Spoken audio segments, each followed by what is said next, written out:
únicos en pares para cederme lugar en su parnaso, para darme un rinconcito en sus altares. Me vienen a convidar a arrepentirme, me vienen a convidar a que no pierda, me vienen a convidar a indefinirme, me vienen a convidar a tanta mierda. Yo no sé lo que es el destino, caminando fui lo que fui. Haya Dios que será divino. Yo me muero como viví. Yo me muero como viví. Yo me muero como viví.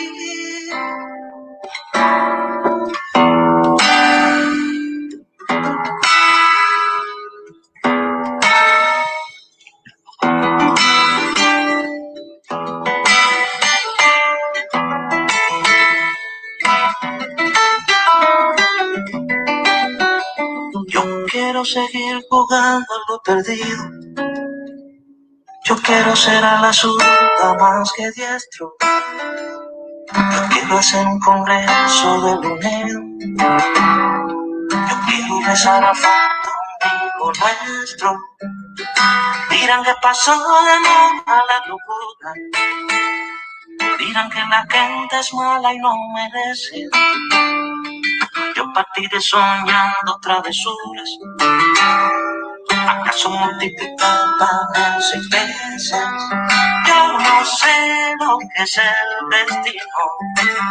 Caminando fui lo que fui. Ay, adiós, que será divino. Yo me muero como viví. Yo me muero como viví. Yo me muero como viví.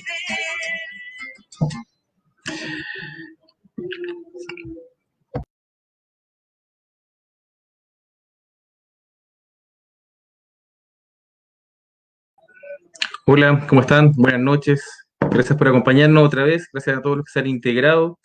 Y hoy día partimos en realidad con una imagen especial, un recuerdo de un compañero que partió esta semana, el compañero Audilio Aravena, un militante de destacada trayectoria, de una vida ejemplar dentro del partido, militante y vecino de Pudahuel, al que quisimos entregar un pequeño homenaje compartiendo esta imagen con ustedes.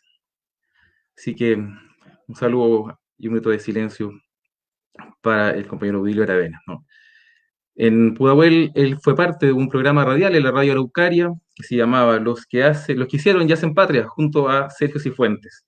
Así que seguramente es conocido de muchos de ustedes y les compartimos esto. Hoy día además es un día especial para los militantes del Partido Comunista. Hoy día se celebran 108 años de historia del partido. Así que para nosotros es un día de reconocimiento del trabajo, de celebración, pero también de seguir trabajando por lo que viene. Y les voy a compartir una nota del siglo.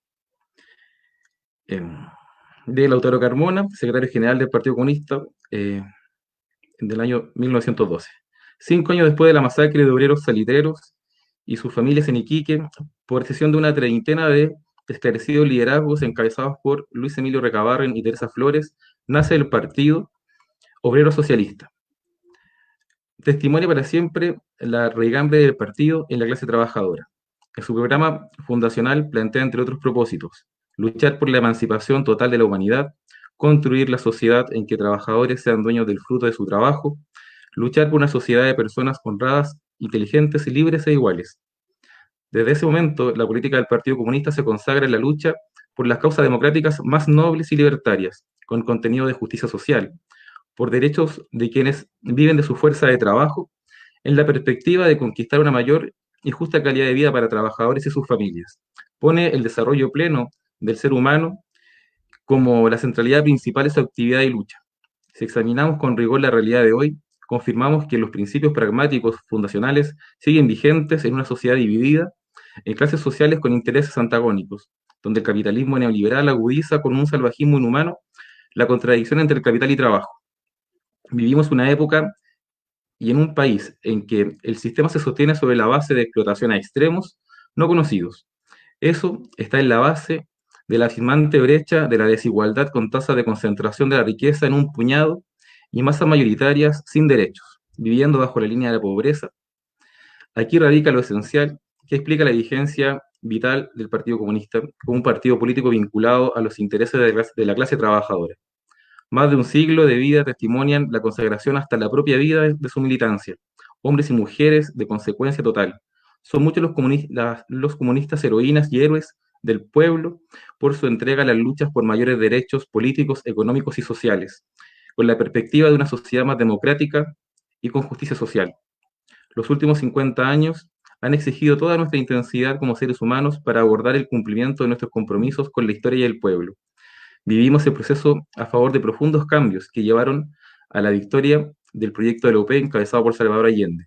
Marca históricamente lo más alto de conciencia por transformaciones estructurales por una sociedad plena.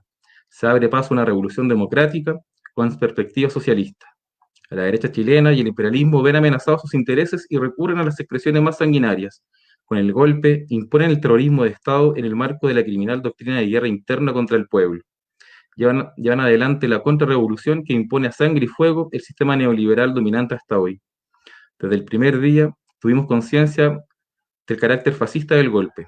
Comprometimos la convocatoria a la más amplia unidad antifascista para organizar la resistencia, luchar por la defensa de los derechos humanos y recuperar la libertad y democracia. Desde la resistencia jugamos un rol activo para abrir paso a una necesaria rebelión popular de masas para terminar con la dictadura. Batallas heroicas que costaron la vida de hombres y mujeres. Crearon condiciones para que el imperialismo dispusiera a crear condiciones para desplazar la dictadura con la condición de excluir a los comunistas.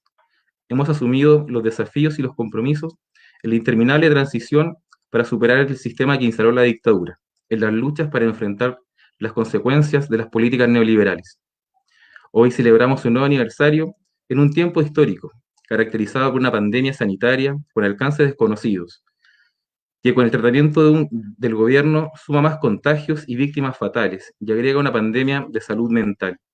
Crisis sanitaria en el contexto de una crisis política, económica y social. Se suma una profunda crisis económica con devastadoras consecuencias sociales. Las experiencias de lucha y demandas reivindicadas en la rebelión social que marca el 18 de octubre ponen las urgencias e intensidad a las luchas por transformaciones que terminen con el sistema neoliberal. El desafío de fuerzas políticas y sociales comprometidas con el pueblo es contribuir en el proceso para conquistar una correlación favorable a un nuevo sistema de desarrollo para el país.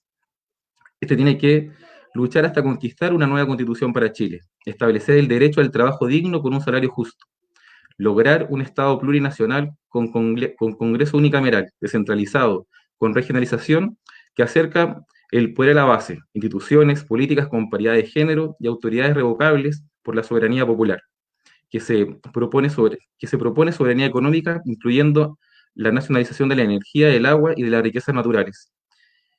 Un Estado activo en el resguardo del medio ambiente y ecosistema, que promueva una sociedad con instituciones ampliamente participativas, en el que propuestas sociales son vinculantes con decisiones en los distintos estamentos del Estado. La vigencia de los comunistas como fuerza política a favor de la emancipación de las y los explotados, actualizado a este tiempo histórico, tiene presente los propósitos pragmáticos de nuestra fundación. En pos de esos objetivos, llevamos adelante una política de alianzas que abra paso a una sociedad desarrollada democrática, desde la articulación de la Unidad para el Cambio, que compartimos con el Frente Regionalista Verde y el PRO, y de la relación con partidos, movimientos y tendencias en el referente Chile Digno, reivindicamos la identidad antineoliberal como opción unitaria político-social. Con el legado de los que han entregado sus vidas por esta causa, 1000 veces venceremos. Gracias por acompañarnos otra vez, gracias por estar en este espacio, y hoy día en realidad es un día, aparte de estos 108 años, también es bastante especial. Tenemos una invitada que se desconocía por todos, que tiene una gran trayectoria, la diputada Carol Cariola, del Distrito 9. Fue la segunda, si no me equivoco, Carol, y te invito ahora a aparecer en pantalla. Fuiste la segunda, parece mujer, después de Gladys Marín, en liderar las juventudes comunistas.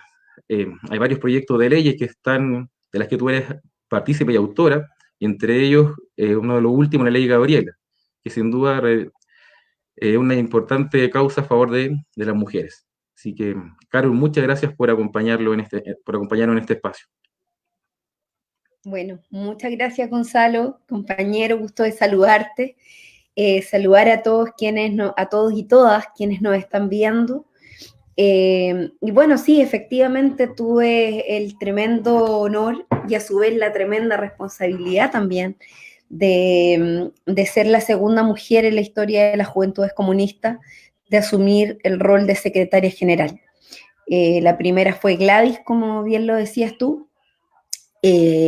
Y bueno, sin lugar a dudas, tú te imaginarás que con esa vara tan alta como la dejó la compañera Gladys Marín, asumir la conducción de la juventud fue un tremendo desafío que recuerdo con mucho cariño, con mucho amor. Haber estado ahí fue un proceso de aprendizaje tremendo. Bueno, fueron las juventudes comunistas precisamente la razón por la cual yo me incorporé al partido. Desde un grupo de jóvenes que veía luchando, batallando, llevando adelante las causas justas de la juventud, de los estudiantes, y así es como finalmente llegué al Partido Comunista y bueno, el año 2011 me transformé en la segunda secretaria general mujer en asumir ese rol después de Gladys, de lo que sin duda me siento orgullosa y bueno, siempre sentí una tremenda responsabilidad en esa tarea. Saludamos a Patricia Valenzuela, Marisol Bello, Víctor Astudillo, Nayar Rivero, Jovadilla, Enrique, Raquel y Enedina, y a todos los que quizás no alcanzamos a saludar, pero gracias por sumarse en este espacio. Carol, hoy día, como decíamos delante, estamos en un contexto de pandemia, algo bien complejo, y tú has sido propulsora de un proyecto que quizás sea parte de la solución a la crisis social que estamos viviendo. Hoy día la pandemia, si bien es cierto una crisis sanitaria, también trae consigo una crisis social. Y si bien es cierto, hoy día todos lo estamos pasando mal, hay algunos que lo están pasando peor que otros. Entonces, lo que tú has podido plantear y que ha generado también apoyo en la oposición es un impuesto a los súper ricos, ¿no? Sí. Es un impuesto que incluso en el estallido social también se mencionó como una posibilidad de avanzar. Y en otras oportunidades también, ¿no? Incluso tú nos podrás comentar más de esta iniciativa, pero no es algo que sea tan loco, ¿no? En otros países también se aplica. Así que nos podrías contar en parte en qué consiste esto y además que también, claro, ha generado un montón de críticas de que esto es inviable, eh, pero no es tan así. Entonces, este espacio que hemos abierto en Pudahuel, la idea también es poder entregar una opinión, de poder abrir la discusión y generar nosotros y nuestros vecinos su propia opinión al respecto. Así que nos podrías comentar a grandes rasgos en qué consiste esto para luego entrar en más detalles. Sí, bueno, eh, comentar, Gonzalo, que esta es una iniciativa que surge desde el Partido Comunista, que fue trabajada por un grupo de economistas de nuestra organización y que, bueno, nosotros decidimos llevarla adelante también en el plano legislativo. Me correspondió a mí encabezar un proyecto de acuerdo que presentamos hace algunas semanas atrás, que fue firmado bastante transversalmente con parlamentarios del PPD, del Partido Socialista, del Frente Amplio, incluso de la Democracia Cristiana, el diputado Matías Walker, y que, bueno, lo pusimos sobre la mesa como una propuesta concreta precisamente a lo que bien decías tú. Hoy lo que estamos viviendo en nuestro país, si bien es una crisis sanitaria y que tiene directa relación con la pandemia que enfrenta no solo nuestro país, sino que la gran mayoría de los países del mundo, que nos ha azotado muy fuerte, para la que sin lugar a dudas no estábamos preparados, no solo porque no sabíamos cómo enfrentar una pandemia, sino que también porque tenemos un sistema de salud pública que está absolutamente debilitado, que no tiene condiciones para atender a todos y a todas, y porque en nuestro país hay un problema que es estructural y que es muy de fondo, Gonzalo, y que tiene que ver con el modelo de desigualdad en la distribución de los recursos que tenemos y que tú sabes que también ha sido una de las razones que ha abierto el descontento social, que motivó el movimiento todo el movimiento popular del despertar de Chile, toda la revuelta del 18 de octubre en adelante, que sin lugar a dudas es una etapa que no podemos olvidar, a pesar de haber sido interrumpida por la pandemia. Digo todo esto como introducción a lo que quiero plantear, Gonzalo, porque bien decías tú, esta no es una idea tan loca. Y no, evidentemente no es una idea tan loca, es una idea bastante sensata, necesaria e incluso justa. Nosotros creemos que hoy día no es posible que haya familias en nuestro país que no tengan condiciones para poder parar la olla durante un día común y corriente, que no tengan la certeza de poder cubrir su subsistencia básica, pero que sin embargo haya otros que tienen tanta plata, tienen tantos recursos a su disposición, tienen patrimonios tan inmensos que finalmente no les alcanza la vida para poder gastarse todo lo que tienen. Y ahí es donde nosotros hemos dicho algo que por lo demás no es primera vez que lo planteamos como Partido Comunista. Ya lo decía Gladys en aquellos tiempos cuando se le incitaba a darse un beso con Joaquín Lavín para poder financiar la Teletón. Y Gladys dijo, bueno, acá sí Luxit y otros pusieran un 1% de los tremendos patrimonios que tienen, probablemente la Teletón no solo estaría financiada de forma permanente, sino que también tendríamos financiada la salud. Bueno, hoy día, en el fondo, lo que nosotros estamos diciendo no es muy distinto a eso, ¿no? Y tiene que ver con que en Chile existen grandes fortunas, personas que han acumulado capital durante muchísimos años, a costa también de la desigualdad. Y eso es importante decirlo porque no es que nosotros les estemos pidiendo un favor, lo que estamos pidiendo es que de alguna manera hagan una retribución a lo que el pueblo de Chile les ha entregado durante todos estos años que les han permitido generar la acumulación de riquezas que tienen. Y eso es básicamente un impuesto del 2,5% a las más grandes fortunas de nuestro país, aquellas que están sobre los 22 millones de dólares, para generar una recaudación para el Estado de 6.500 millones de dólares. En lo concreto, ¿qué significa eso? ¿Para qué queremos esa plata?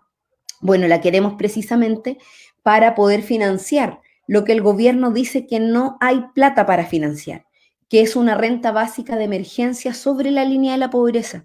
Una familia de 3 o 4 personas no puede vivir con 65.000 pesos por cabeza. Eso es inaceptable. Una familia de 3 o 4 personas requiere de a lo menos 420.000 pesos para poder tener una subsistencia mínima, garantizando las necesidades básicas. Y eso es lo que nosotros hemos estado planteando a propósito de cómo ayudar a aquellos que están en el trabajo, en el comercio informal, a aquellos que tienen que vivir que viven al día a día, ¿cierto? Dependiendo de lo que vayan generando con su ganancia, y también a aquellos que les han suspendido su salario o que derechamente han perdido sus puestos de trabajo.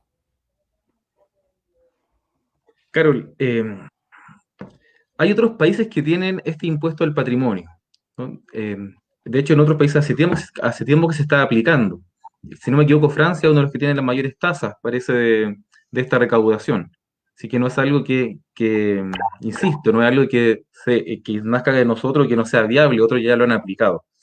Además, nosotros como chilenos parece que no tenemos una percepción tan clara de qué significan los impuestos o cómo se financia el Estado. Nosotros pensamos que quizás no pagamos impuestos y creemos que cuando se habla de una reforma tributaria, se habla de un impuesto, es algo muy lejano que no nos termina afectando.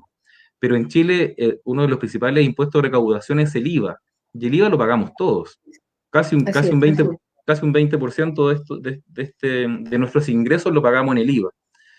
Y el IVA es un impuesto que, por definición contable, yo soy contador auditor, por eso voy a dar un poco de espacio a esto, es un impuesto regresivo, quiere decir que entre menos gana la persona, más porcentaje de su sueldo lo destina en pagar impuestos. Entonces, las personas que tienen mayor ingreso, menos porcentaje de sus ingresos lo pagan en impuestos. Entonces, cuando hoy día vemos que hay patrimonios de los súper ricos, claramente no es lo mismo compararlo con los otros patrimonios. Además, está demasiado concentrada la riqueza en un grupo muy limitado y reducido de personas. Entonces, eso también habla de la desigualdad de nuestro país, de nuestra sociedad. ¿Qué nos podrías tú decir de esta concentración de la riqueza y más o menos cuáles son los números concentrados de estos súper ricos? Bueno, tú sabes que efectivamente la concentración de los súper ricos está en aproximadamente el 1% de nuestra población, que concentra cerca de un tercio del total de los recursos que existen en nuestro país. Muy bien lo decías tú, Gonzalo, que esta no es una experiencia nueva, que no es primera vez que un país decide llevar adelante impuestos de este tipo. De hecho, después de la Segunda Guerra Mundial, cuando se vino una crisis económica importante también, varios países en el mundo tomaron la determinación de llevar adelante un impuesto a los patrimonios más altos.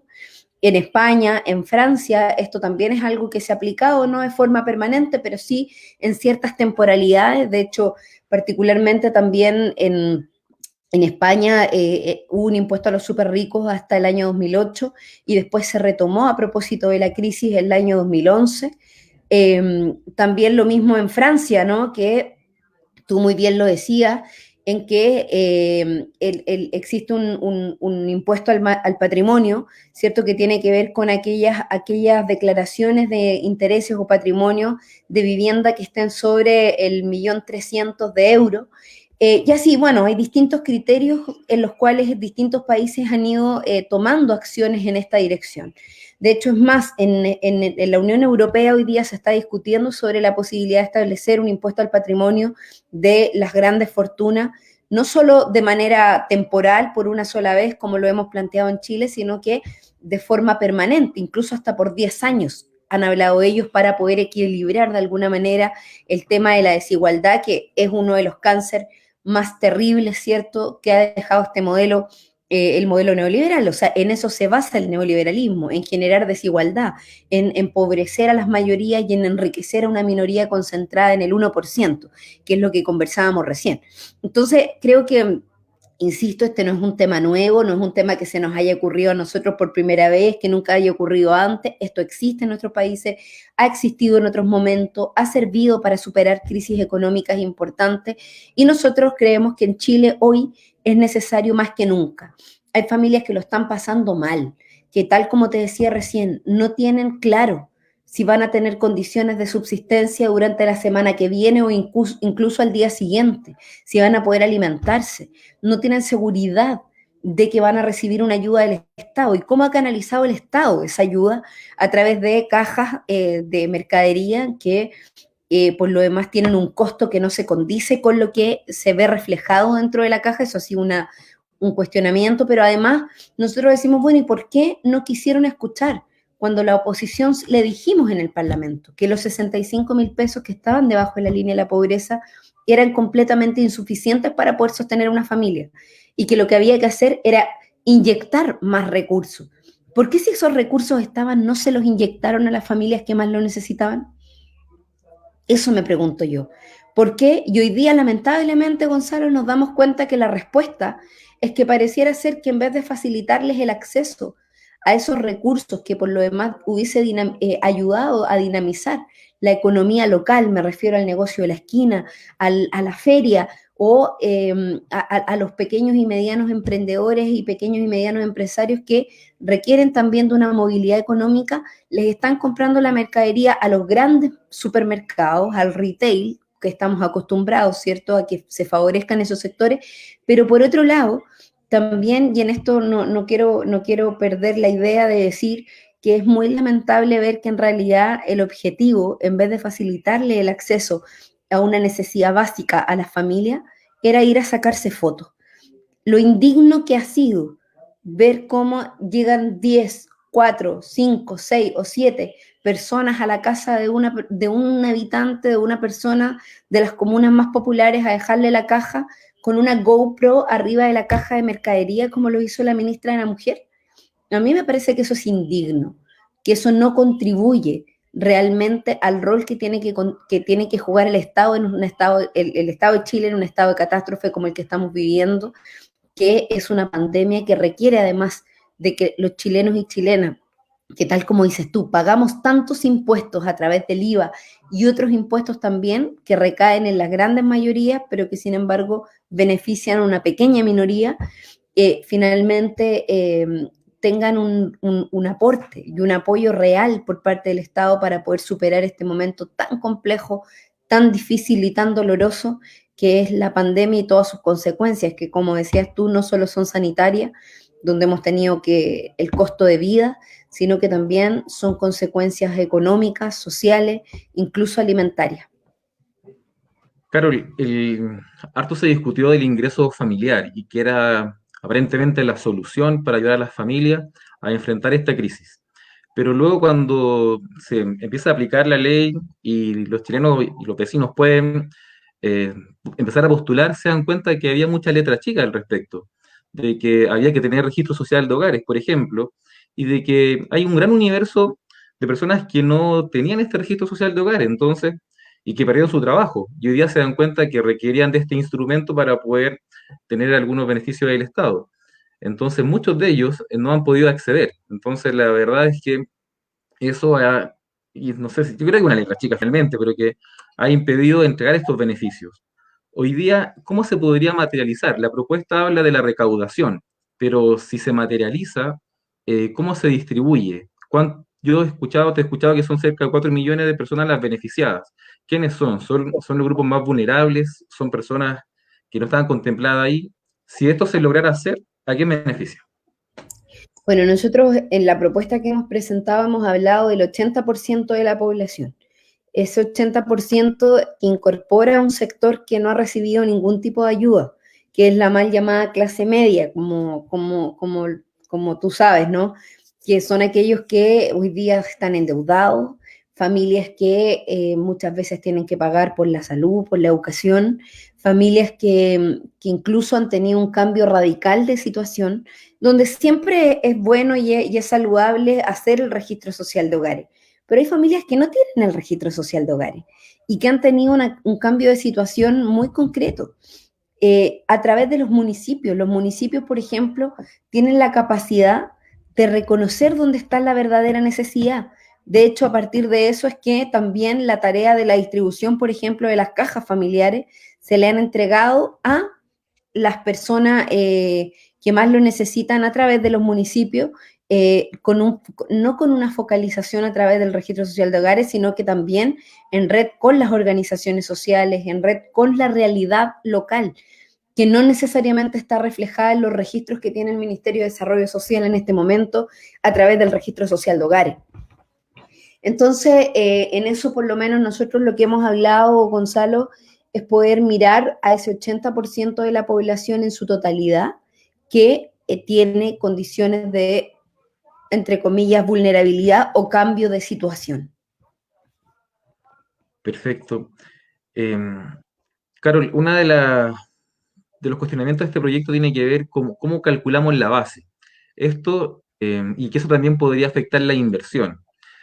Cuando hablamos de las cifras del ranking Forbes o de dónde están más o menos los patrimonios los más ricos, eso era una fecha quizás del año pasado o de hace unos meses atrás, pero que con la crisis también cambió. Entonces, si su patrimonio era en base a acciones, hay empresas que las acciones han disminuido. Entonces, ¿eso podría afectar el cálculo que se hace o esta base imponible o cálculo está hecho sobre otros bienes que no han tenido mayor valorización o devaluación? Sí, mira, nosotros lo que hemos planteado es que, porque en esto claramente hay un debate importante, ¿cierto?, en relación a cómo se hace el cálculo. Y en eso nosotros hemos planteado que esto tiene que ser en base al patrimonio especulativo y no especulativo y al patrimonio financiero e inmueble. Es decir, hay un patrimonio que no tiene movimiento, que son precisamente esos recursos que están ahí, que están aposados, que no se están moviendo, y que en este momento, si es que los súper ricos tuviesen un impuesto, porque el impuesto a las utilidades de las empresas, tú sabes que la reforma tributaria ya lo generó hace algún tiempo atrás. Esto tiene que ver con el impuesto al patrimonio, por tanto, que no ha sido, como bien dices tú, que no se ha devaluado y que tiene hoy día una condición concreta que esté calculado sobre los 22 millones de dólares, que es el cálculo que hemos hecho para poder también calzar con el costo de la recaudación que queremos generar. Ese es al menos el parámetro de medición que hemos utilizado para poder hacer este cálculo. Por eso hemos hablado de un 2,5% y por eso también hemos hablado de la necesidad de no solo el capital especulativo, sino que también el capital no especulativo, inmueble y financiero de cada uno de estos personajes que, tal como bien dices tú, están hoy día en la lista Forbes. Muchos de ellos hoy día, de hecho, son nombres que nos van a parecer conocidos si los escuchamos, quienes son, incluyendo en ello al presidente de la República, que está dentro de los 10 hombres más ricos de nuestro país. Sí, y en base a lo que acabas de decir, ¿esto inhabilita a Piñera de poder manifestarse en esto? ¿Cuál es su figura legal? ¿Un impuesto que directamente lo afectaría? Sí, claro, o sea, finalmente el presidente de la República debiese ser el primero en estar disponible a esto.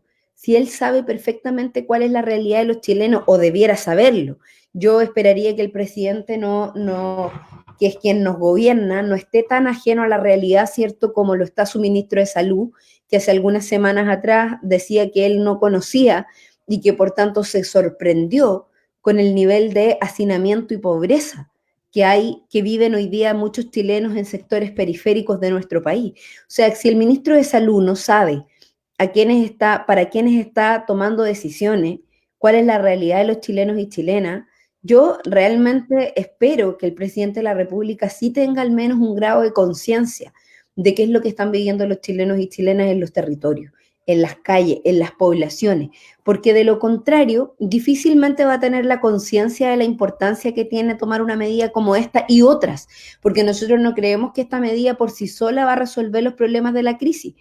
Para esta crisis hay que prepararse no solo en lo inmediato para hacer frente a la pandemia, sino que también para la pospandemia. Ahí van a haber dificultades, van a haber problemas, van a haber cambios de situación radicales de personas que a lo mejor tenían una cierta estabilidad económica y que ahora no la van a tener. Entonces, en esto, por lo menos nosotros lo que hemos planteado es que esta recaudación de los 6.500 millones de dólares, que puede beneficiar a cerca de 4 millones de habitantes por un plazo total de entre 4 y 5 meses, incluso 6, se ha planteado en los cálculos. Creemos que, y estos cálculos son estimativos, tú sabes que cuando nosotros hacemos esta propuesta también la hacemos no como un dogma, sino que también bajo la necesidad de poder abrir un espacio de discusión que nos permita en el corto plazo, tampoco dándonos grandes tiempos de discusión, en el corto plazo acordar parámetros, no solo de la base de cálculo, como bien decías tú, sino que también en relación a los beneficios, en relación a los instrumentos que tenemos, que creemos que son débiles. El registro social de hogares hoy no es un instrumento que, como bien decías tú de adelante también, que refleje la realidad de todos los chilenos y chilenas, pero para eso es fundamental las coordinaciones, para eso es fundamental el rol de los municipios, para eso es fundamental que el gobierno considere la opinión de los alcaldes y alcaldesas que han estado completamente excluidos de los espacios de definición política para poder enfrentar esta crisis. Carol, nosotros como país, en realidad la iniciativa tributaria de los impuestos no radica en el Parlamento ni tampoco en la ciudadanía. Cualquier modificación de esas características se radica especialmente y únicamente en el presidente. Entonces, la iniciativa que ustedes han tomado, que ha sido adherida por gran parte de la oposición, eh, hay otro paso que se dio y que es la posibilidad de que si el presidente no considera esto, sea una reforma constitucional, ¿no? Sí, bueno, nosotros lo que hicimos fue presentar un proyecto de acuerdo, que los proyectos de acuerdo son como una suerte de voto político. Tú presentas el proyecto, se vota en la sala y eso le llega al presidente con un determinado respaldo. Fue aprobado con 85 votos a favor, 40 abstenciones y creo que 12 rechazos, si mal no recuerdo. Y dentro de las aprobaciones también tuvimos votos del oficialismo. De hecho, hubo parlamentarios como la diputada Paulina Núñez, la diputada Virginia Troncoso y otros parlamentarios también de derecha que votaron favorablemente a este proyecto de acuerdo. Eso es la herramienta que hoy tenemos para poder darle impulso a la idea política de llevar adelante este impuesto a los súper ricos. Pero lamentablemente ya lo hemos visto, ¿cierto?, como el ministro de Economía del gobierno de Sebastián Piñera salió rápidamente a ponerse el parche ante la herida y a decir que este no era el momento de pensar un impuesto a los súper ricos. Entonces, nosotros ante eso nos preguntamos, bueno, ¿y cuándo es el momento? Si hoy es el momento en el cual las familias chilenas lo están pasando mal. Este es el momento en que el Estado tiene que meterse la mano al bolsillo y ayudar a los que más lo necesitan. Este es el momento que los que más tienen paguen un impuesto para poder generar una mayor recaudación pública y estatal. Yo soy partidaria, Gonzalo, de que un impuesto a los súper ricos y a las grandes fortunas debiera ser una política permanente, pero ni siquiera lo hemos planteado como algo permanente, precisamente para poder darle viabilidad en la urgencia. Después podremos seguir, por pandemia, podremos seguir discutiendo si esto lo mantenemos como una política permanente. Puede ser, quizás ese es un debate de más largo plazo, que tiene que ver también con disminuir las brechas de desigualdad que tenemos en nuestro país y en la distribución de los recursos. Pero por el momento necesitamos que esta medida se aplique.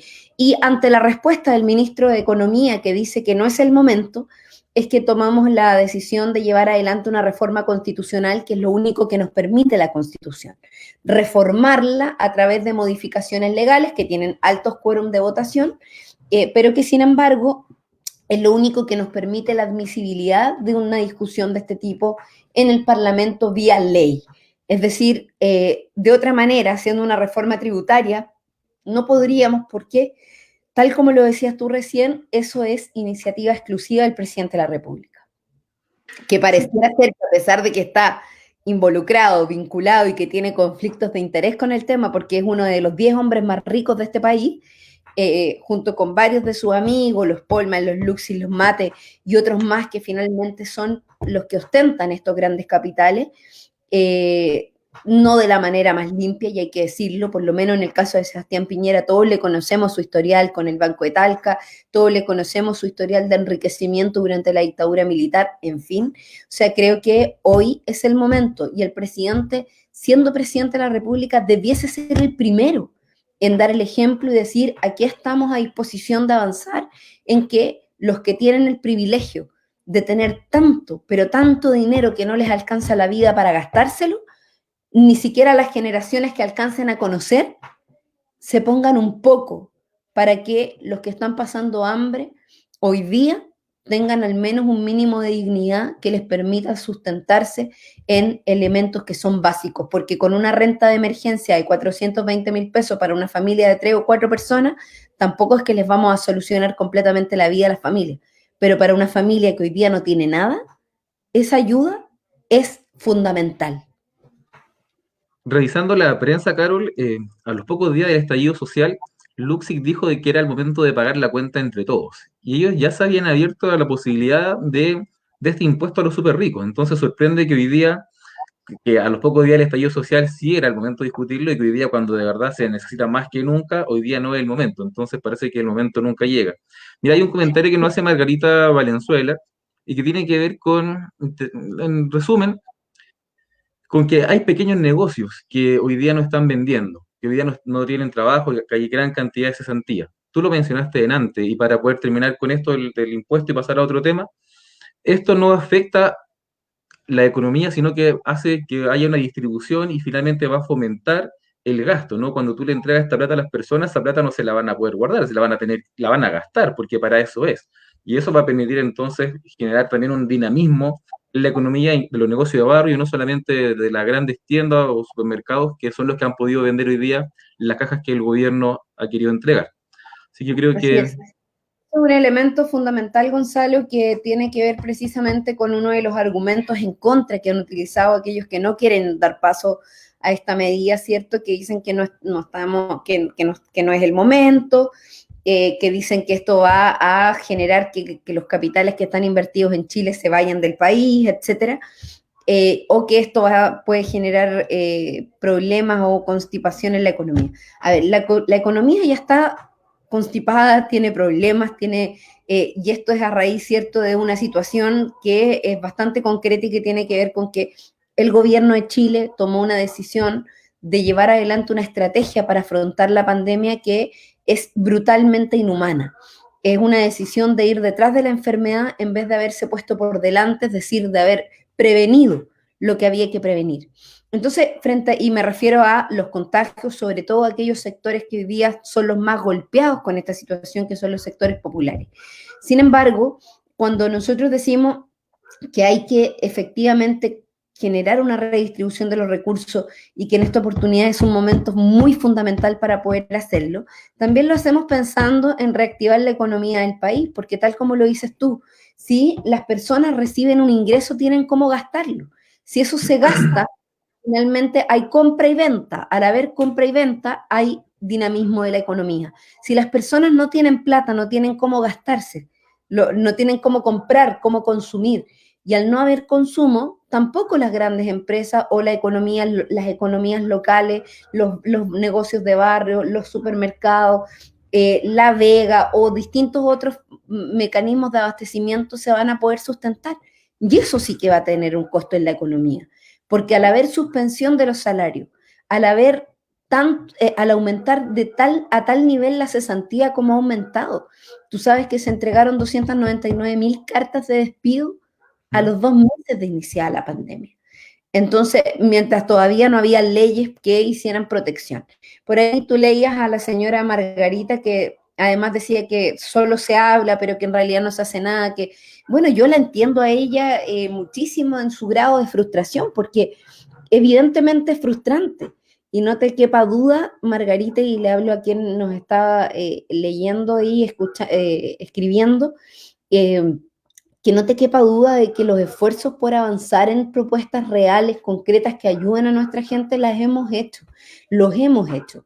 Pero lamentablemente hay muchas cosas que no dependen de nosotros, que no depende de los parlamentarios, que no depende de la labor que pueda hacer el concejal o incluso los alcaldes. Entonces eso genera un nivel de frustración, Gonzalo, que es brutal, porque yo no puedo calificar a este gobierno de otra manera que como un gobierno indolente, un gobierno que no ha sido capaz de ver la necesidad que hay hoy día en nuestra gente. Los parlamentarios nos bajamos la dieta y por fin que lo hicimos, porque quería eso. Y de hecho es más, nosotros propusimos que la rebaja fuera inmediata del 50%. Ahora estamos esperando el resultado de un consejo que esperamos que en estos días, porque tenían un plazo solo de 30 días para poder determinar. Bueno, esperamos que eso tenga resultados concretos para también disminuir la desigualdad por esa vía. Pero nosotros ni siquiera con un sueldo tan alto como el que se tiene, que finalmente lo hemos cuestionado muchísimo y que muchos de nosotros los ponemos a disposición de tareas políticas, de tareas sociales, en los territorios, de solidaridad.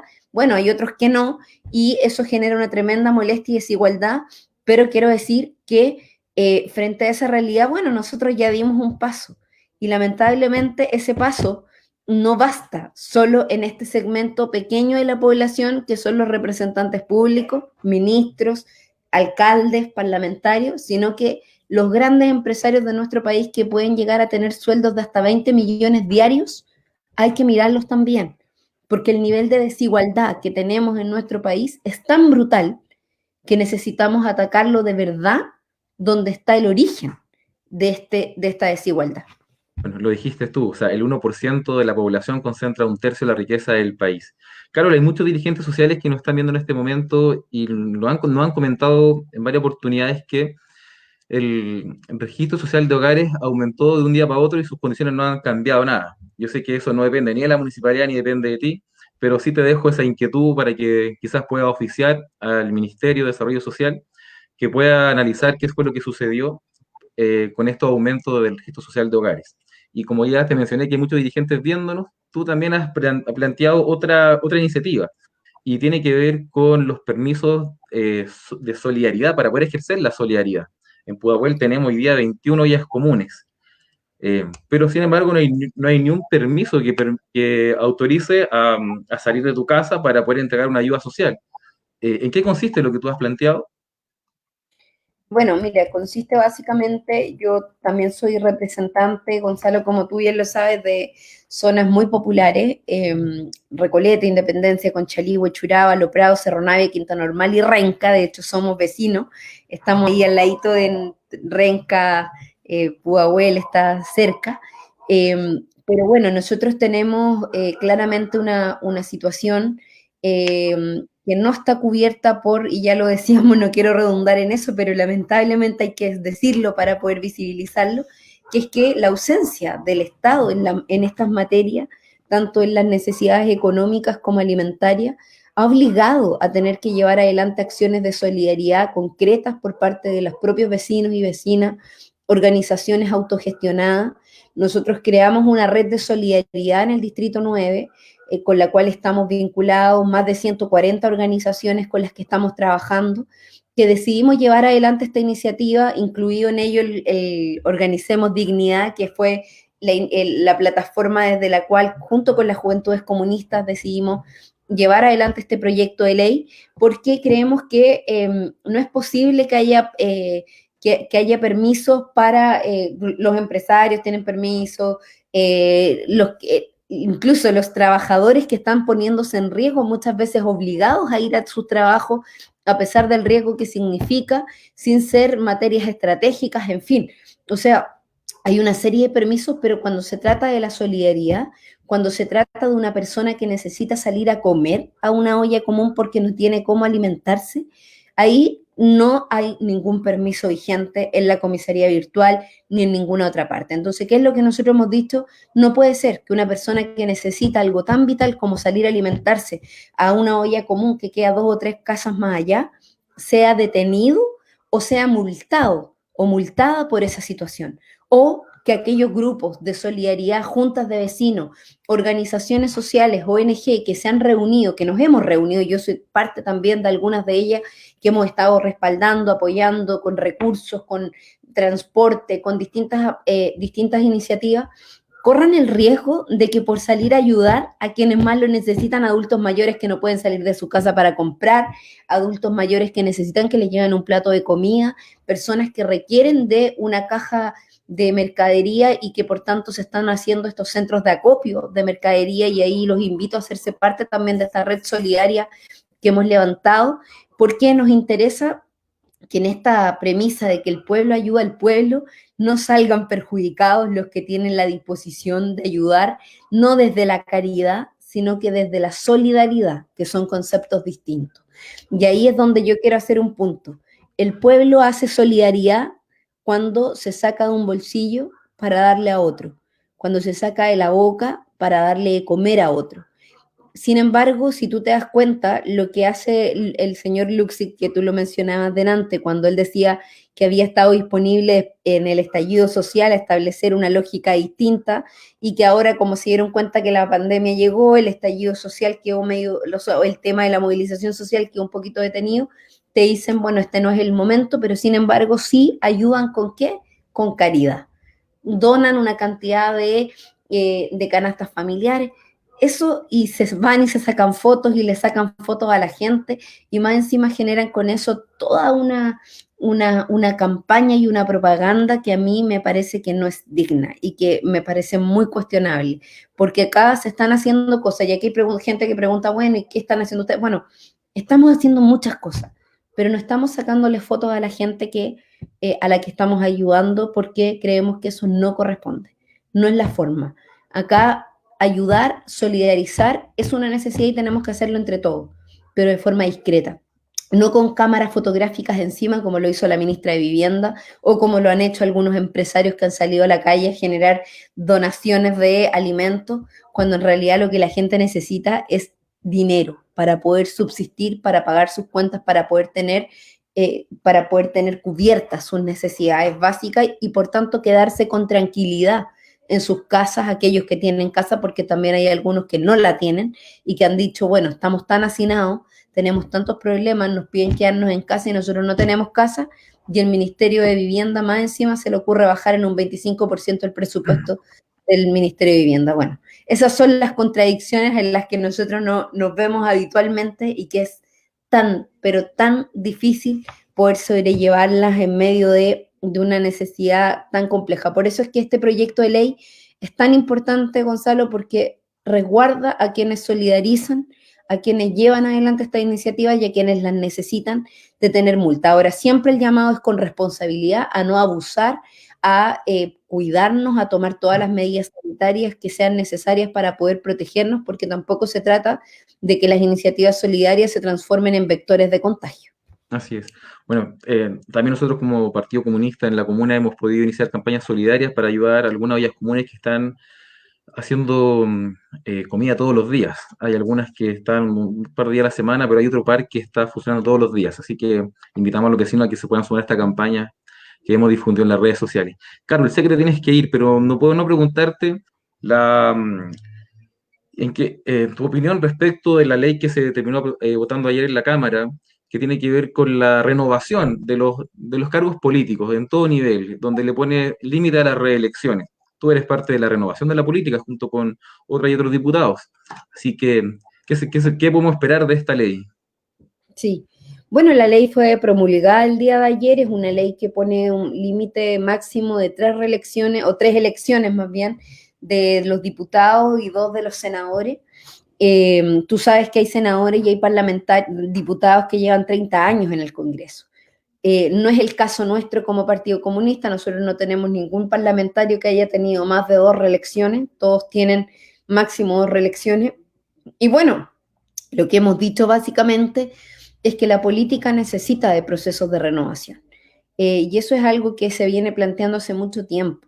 Y no solo porque la renovación sea buena por sí misma, no solo porque los jóvenes, por ser jóvenes, ya tienen todo resuelto, no, sino que porque también el recambio genera oxigenación de las ideas, genera mejores prácticas ciudadanas y democráticas, hace que la competencia sea más igualitaria entre unos y otros, entre los nuevos postulantes y los antiguos. Cuando una persona está muchos años en un cargo, lo que termina ocurriendo es que se termina, como se dice en buen chileno, achanchando en esa responsabilidad. Por eso es que también nosotros hemos sido partidarios de esta propuesta y creemos que es correcto, que es justo y que esperamos que le haga bien a nuestra democracia, que incentive la participación política de los actores y de las actoras sociales que en definitiva tienen distintos roles, que podamos generar recambio no solo en la composición de los espacios institucionales, tú sabes que el Parlamento hoy día está muy al debe, y la institucionalidad en general respecto de la participación de las mujeres, de los pueblos indígenas, de representación de diversidades sexuales, en fin, o sea, tenemos una democracia que tiene muchas debilidades en ese sentido, y es precisamente porque algunos políticos se han transformado en verdaderas vacas sagradas que se instalan en un lugar y que nunca más salen de ese lugar, y que claro, a partir del clientelismo o de muchas cosas finalmente se terminan quedando por muchos años, y eso no permite la renovación de las ideas, la renovación de las etapas, de los procesos, y que bueno, nosotros creemos que eso le hace bien a la democracia, le hace bien a nuestro país. Bueno, estamos a disposición sin lugar a dudas de que esto avance, de que curse, lo aprobamos como bancada. Creemos que es correcto que esto se mantenga así y que se promulgue a la brevedad. Carol, muchas gracias por tu tiempo, haber compartido con los vecinos de Pudahuel y quizás también de otras partes que nos están mirando. Te dejo a ti las palabras de cierre de este capítulo de Pudahuel con Dignidad. Sí, muchas gracias, Gonzalo. Bueno, nada, compañero, darte las gracias a ti por esta iniciativa, por Pudahuel con Dignidad. Sin duda ese debe ser el lema, no podemos perder de vista que Chile ha venido movilizándose durante mucho tiempo para poder precisamente lograr esa dignidad que nuestro pueblo se merece, que no podemos renunciar a un proceso de cambio estructural al modelo económico, político y social que vivimos desde la dictadura. Y que evidentemente eso pasa por mantener vivo y más que nunca el proceso constituyente. Yo creo que si hay algo, Gonzalo, que nos ha dejado también como lección esta pandemia, que garantizar derechos fundamentales y darle un rol activo, preponderante y fundamental al Estado para enfrentar pandemias o para enfrentar situaciones de crisis, me parece que es una necesidad. Que nuestro Estado chileno no está preparado para eso. Por lo tanto, hoy más que nunca, tener una nueva constitución verdaderamente democrática, ratificada por el pueblo de Chile y diseñada, escrita por el pueblo de Chile, y no mantener esta constitución antidemocrática de la dictadura, manchada con sangre por lo demás, me parece que es una necesidad. Así que en este 108 aniversario del partido, además saludar a mi partido, al Partido Comunista de Pudahuel, de todos los comunales que nos estén viendo. Vi a Tamara Hommel por ahí, que también estaba conectada, que me saludó, un cariñoso abrazo a la compañera, la quiero mucho, y bueno, a todos los compañeros y compañeras que nos están viendo el día de hoy, y especialmente a ti, Gonzalo, nuestro concejal de Pudahuel. Muchas gracias por esta invitación, y a seguir adelante trabajando, luchando y preparándonos, porque el plebiscito en octubre tiene que ir sí o sí. Los procesos democráticos no pueden soslayarse producto de este tipo de situaciones que sin duda nos tienen que hacer fortalecer nuestra democracia y no debilitarla. Carol, muchas gracias, gracias a todos, que estén muy bien, hasta la próxima semana. Chao. Chao, Carol. Muy bien, chao.